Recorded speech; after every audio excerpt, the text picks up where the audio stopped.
श्री शिवाय नमस्तुभयम। हर हर महादेव। कैसे हैं आप सब? देखिए, आज का यह वीडियो बहुत ही खास होने वाला है। आप सभी लोग जानते हैं कि 15 मई 2024 यानी कि वैशाख बुधवार के दिन अष्टमी आ रहा है दोस्तों। इसी दिन किया जाने वाला पंडित जी द्वारा बताया गया 7 सफेद फूल वाला उपाय आप लोगों को जरूर करना चाहिए, क्योंकि दोस्तों यह एक ऐसा उपाय है जो कि इस उपाय को करने के बाद दोस्तों आपको पूरे कोई और उपाय को करने की जरूरत नहीं है, क्योंकि सबसे बड़ा और सबसे नया यह उपाय पंडित जी ने अपनी अभी की सीहोर की कथा में ही बताया है। मैं जिस उपाय को आज हम आपको बहुत अच्छे से समझाने वाले हैं, इस वीडियो को देखने के बाद इस उपाय को समझने के लिए आपको कोई और वीडियो को देखने की जरूरत नहीं पड़ेगी। तो चलिए दोस्तों उपाय को शुरू करते हैं। देखिए, यह वैशाख बुधवार अष्टमी दिन इतना खास होता है, इतना महत्वपूर्ण होता है। देखा है कभी कभी बड़े बड़े पूजा पाठ अनुष्ठान से जो मनोकामना पूर्ण नहीं होते। 15 मई 2024 यानी कि बुधवार के दिन वैशाख अष्टमी एक छोटे से उपाय करने से ही आपकी मनोकामना पूर्ण हो जाती है, और बहुत सारे लोगों ने इस उपाय को किया भी है और उनको इस उपाय को करने का फल भी जरूर मिला। अगर आप लोग भी इस उपाय को 15 मई 2024 यानी कि बुधवार अष्टमी के दिन करना चाहते हैं, तो आप इस उपाय को पहले अच्छे से समझ लेना, सुन लेना, उसके बाद करना, ना आपको इस उपाय का फल जरूर मिलेगा। और इस उपाय को कर लेने से आपके घर में चाहे किसी भी प्रकार की दुख और समस्या क्यों ना चल रही हो, आपको उसका कारण भी नहीं पता है कि भाई यह समस्या किस कारण से चल रही है। उसका कुछ भी कारण हो सकता है, जैसे पितृदोष हो सकता है या किसी भी तरह का मंगल दोष भी हो सकता है, और भी बहुत तरह के दोष होते हैं, कुछ भी हो सकता है। पर आपको इस उपाय को करने के लिए अपने दोष को पता लगाने की भी जरूरत नहीं है। 15 मई 2024 यानी कि वैशाख बुधवार अष्टमी के दिन इस 7 सफेद फूल वाला उपाय को आप लोगों को कर लेना है। यह एक ऐसा उपाय है जिस उपाय को अगर किसी विशेष दिन पर किया जाए तो भाई उस विशेष दिन का जो है वह तो हमें मिलता ही मिलता है। पर हमने उस दिन पर इस 7 सफेद फूल वाला उपाय को किया है तो हमें उससे भी बड़ा फल मिलता है, और फल बहुत जल्दी मिलता है, क्योंकि आप इस उपाय को बहुत ही बड़े और विशेष दिन पर कर रहे हो। क्योंकि 15 मई 2024 यानी कि वैशाख अष्टमी बुधवार के दिन बहुत ही ज्यादा बड़ा होता है। इसीलिए दोस्तों आज की इस वीडियो में हम आप लोगों को 7 सफेद फूल वाला उपाय समझाएंगे, जिस उपाय को करने से अगर आपकी किसी भी प्रकार की मनोकामना है, किसी भी प्रकार की दहक और परेशानी है, सबसे ज्यादा समस्याएं आपके जीवन में ही हैं। अगर आपको धन प्राप्ति नहीं हो पा रहा है, रुपए पैसे की आपके घर में लगातार दिक्कत परेशानियां चलती चली आ रही हैं, आपका व्यापार, आपकी नौकरी अगर अच्छे ऐसे नहीं चल रहे हैं, जिसकी वजह से घर में लगातार आर्थिक समस्याएं बनी रहती हैं, घर का कोई ना कोई सदस्य अगर बीमार रहता है, आपस में एक दूसरे से लड़ाई झगड़ा होता रहता है, किसी की अगर बनती नहीं है, तो पूज्य गुरु जी ने कहा है कि जब आपके जीवन में ऐसी परिस्थितियां आ जाएं कि आप एक एक रुपए खर्च करने से पहले कई बार सोचने लगे हो, आपको धन प्राप्ति अगर नहीं हो पा रहा हो, तो आपको सिर्फ और सिर्फ 7 सफेद फूल वाला उपाय अष्टमी दिन से शिवलिंग के सामने एक ऐसा विशेष उपाय करना है जो आपकी इन सारी समस्याओं को सिर्फ 7 दिन के अंदर ही समाप्त कर देगा। तो चलिए जानते हैं इन विशेष उपायों के बारे में। लेकिन उससे पहले जो भी मेरे भाई मेरी प्यारी बहनें आज चैनल पर पहली बार आए हैं या मेरी आवाज आज पहली बार सुन रहे हैं, अगर आप भी महादेव के सच्चे भक्त हैं तो वीडियो को लाइक और चैनल को सब्सक्राइब जरूर कर लें। दोस्तों अब उसके बाद में दोस्तों यह वाला जो उपाय है यह किसको करना है, तो देखो घर का जो बड़ा और मुख्य सदस्य होगा उसी व्यक्ति को यह वाला उपाय करना है। अब वह बड़ा व्यक्ति मुख्य रूप से घर की माताएं बहनें होंगी तो ज्यादा बेहतर होगा। मतलब कि घर की जो बड़ी माताएं बहनें होंगी, अगर वह यह वाला उपाय करेंगी तो ज्यादा अच्छा होगा। देखिए वैशाख अष्टमी बुधवार जो है अष्टमी का पर्व बहुत ही महत्वपूर्ण माना जाता है। देखिए गुरु जी कहते हैं कि जैसे हम लोग कोई भी नया काम शुरू करने से पहले शुभ मुहूर्त का इंतजार करते हैं, ठीक उसी प्रकार जब हम ये उपाय करें तो हमें भी किसी विशेष मुहूर्त का इंतजार करना चाहिए, और यह बुधवार उन्हीं विशेष मुहूर्त में से एक है। इस दिन बहुत अच्छी तिथि पड़ रही है और इसीलिए आपको इस वीडियो में बुधवार के दिन किए जाने वाले 2 प्रमुख उपायों को बताया जाएगा। पहला उपाय आपके घर में धन धान्य की वृद्धि करेगा। माता लक्ष्मी की कृपा आपको प्राप्त कराएगा, जिससे आपके घर में धन का आगमन होगा और आपकी कई परेशानियों से छुटकारा आपको मिलेगा। और दूसरे उपाय में हम बात करेंगे भारी से भारी कर्ज चुकाने का। आप चाहें तो दोनों उपाय कर सकते हैं, और अगर आप दोनों में से कोई एक उपाय करना चाह रहे हैं तो फिर आप एक उपाय भी कर सकते हैं। चलिए बात करते हैं पहले उपाय की। गुरुजी ने कहा कि पहला उपाय आपके जीवन में धन की परेशानी को समाप्त कर देगा।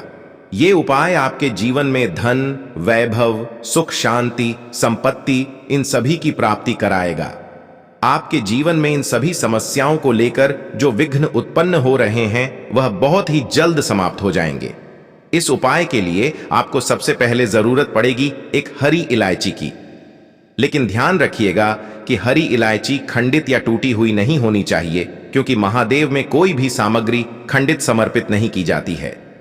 इसी के साथ आपको लेना है सिर्फ एक बेलपत्र। लेकिन फिर ध्यान रखिएगा कि बेलपत्र भी कटी फटी या खंडित नहीं होनी चाहिए।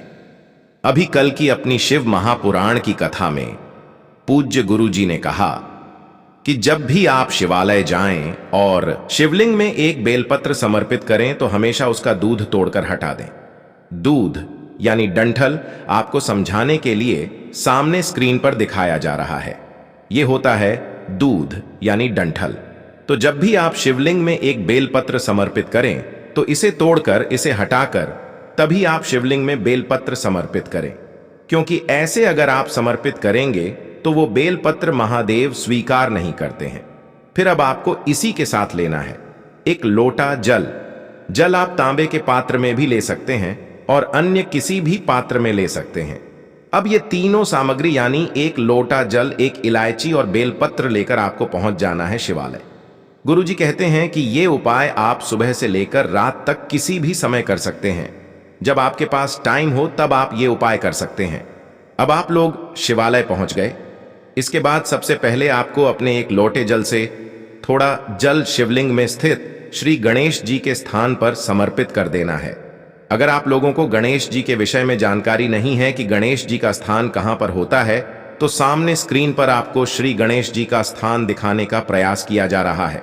इसी स्थान पर सबसे पहले आपको थोड़ा सा जल समर्पित कर देना है और जल समर्पित करते समय लगातार श्री गणेशाय नमः का जाप करना है। फिर इसके बाद लोटे में जो जल बचा है वह पूरा का पूरा जल शिवलिंग के ऊपर समर्पित कर देना है और साथ ही साथ शिव महापुराण के मूल मंत्र श्री शिवाय नमस्तुभ्यम का जाप करते रहना है। अब आपके पास बची एक इलायची और एक बेलपत्र। अब ये एक इलायची आपको शिवलिंग के ऊपर समर्पित कर देना है, यानी रख देना है। इसके साथ आपके जीवन में धन को लेकर जो परेशानी चल रही है, जो भी समस्या रुपये पैसों की वजह से आपके जीवन में चल रही हो, तो उस समस्या को दूर करने के लिए महादेव से प्रार्थना करनी है। महादेव से निवेदन करना है कि हे महादेव, मेरे जीवन में धन की समस्या को दूर करते हुए माता लक्ष्मी की कृपा प्राप्त करने की दया करें। फिर इसके बाद आपके पास जो एक बेलपत्र बची है वो इसी इलायची के ऊपर रखते हुए शिवलिंग के ऊपर समर्पित कर देनी है। लेकिन ध्यान रखिएगा कि बेलपत्र की चिकनी साइड वाला हिस्सा शिवलिंग में स्पर्श करना चाहिए। चिकनी साइड वाला हिस्सा शिवलिंग में स्पर्श कराते हुए इसी इलायची के ऊपर आपको ये एक बेलपत्र समर्पित कर देनी है और रखते समय आपको अपनी विशेष मनोकामना महादेव से जरूर बोल देनी है। गुरुजी कहते हैं कि अगर बुधवार के दिन सुबह से लेकर रात तक किसी भी समय आप ये उपाय करते हैं तो महादेव और श्री गणेश जी की कृपा से आपके जीवन से धन की समस्या हमेशा के लिए दूर हो जाएगी। बस आपको पूरे विश्वास के साथ ये उपाय करना है। अब इसके बाद बात करते हैं गुरुजी के उस दूसरे उपाय की जो उन्होंने कर्ज की समस्या को लेकर बताया है। गुरुजी ने कहा कि ये उपाय सिर्फ कर्ज की समस्या को ही दूर नहीं करेगा, बल्कि मां लक्ष्मी की कृपा भी प्राप्त कराएगा। और साथ ही साथ अगर कोई व्यक्ति आपका पैसा लेकर भाग गया है तो ये उपाय करने के बाद वो व्यक्ति स्वयं आकर आपका पूरा पैसा वापस करेगा। पूज्य गुरुजी ने बताया कि ये उपाय आपको बुधवार को तो करना ही है, और अगर आप चाहें तो बुधवार के अलावा अन्य किसी भी दिन ये उपाय कर सकते हैं। आप ये उपाय सिर्फ प्रदोष काल के समय ही करेंगे। अब जिनको प्रदोष काल का समय नहीं पता उनके लिए बता दें कि प्रदोष काल का समय शाम का समय होता है। सूर्यास्त के 45 मिनट पहले और सूर्यास्त के 45 मिनट बाद का जो समय होता है, यानी यह जो 1.5 घंटे का समय होता है, उसे ही प्रदोष काल का समय कहा जाता है। और इसी समय आपको यह उपाय करना है। इस उपाय में आपको जरूरत पड़ेगी सफेद पुष्पों की, यानी सफेद फूलों की। आपको 7 सफेद फूल ले लेने हैं। 7 यानी 7। आप कोई भी 7 सफेद रंग के फूल ले सकते हैं। बस एक बात का विशेष ध्यान रखिएगा कि आप कैसा भी सफेद फूल ले चलेगा, लेकिन बस आप केतकी का फूल मत लीजिएगा, क्योंकि केतकी का फूल भी सफेद रंग का ही होता है। सामने आपको स्क्रीन पर दिखाया जा रहा है, यह होता है केतकी का फूल। ये कुछ इस तरह का दिखता है और ये फूल आपको भूलकर भी नहीं लेना है, क्योंकि इसी फूल को हमारे महादेव ने श्राप दिया था कि कभी भी ये फूल हमारे महादेव के ऊपर समर्पित नहीं किया जाएगा। और अगर आप यह फूल शिवलिंग में समर्पित कर देते हैं तो आपको 1000 गौ हत्या के पाप के बराबर पाप लगता है। इसलिए इसे सामने अच्छे से देख लेना है, पहचान लेना है। आप अन्य कोई भी 7 सफेद रंग के फूल ले सकते हैं। अब यह 7 सफेद रंग के फूल लेकर आपको प्रदोष काल के समय पहुंच जाना है शिवालय।